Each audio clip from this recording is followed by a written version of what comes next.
Alors, Yvan Nosbé, vous faites partie de l'association Solidarité Dom-Tom. Donc, vous avez appelé au rassemblement aujourd'hui. Oui. Qui a appelé au rassemblement en fait pour... C'est un collectif d'associations antillaises, guyanaises, dom-tomiennes, mais aussi une association familiale, la CSF, qui appelle au soutien à ce qui se passe dans les dom-toms en ce moment. La lutte qu'ils mènent depuis quelques semaines pour lutter contre la vie chère.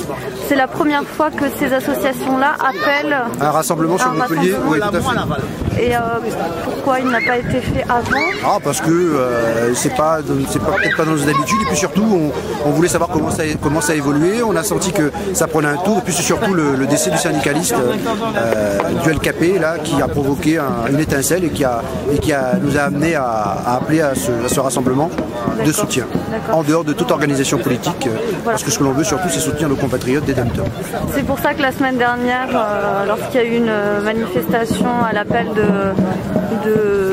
mouvements de gauche, vous n'avez pas participé?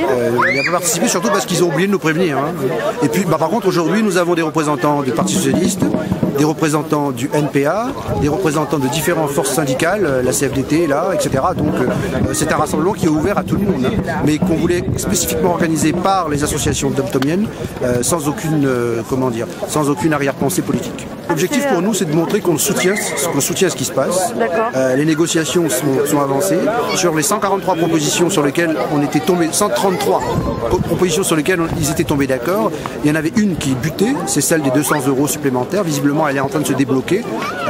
Mais les bruits sont contradictoires. Certains syndicats patronaux ont signé, d'autres n'ont pas signé. Donc en réalité, là, ce qu'on pense, c'est qu'il faut continuer à les soutenir et à faire en sorte que la lutte finisse par obtenir gain de cause. Un homme est mort qui n'avait pour défense que ses bras ouverts à la vie.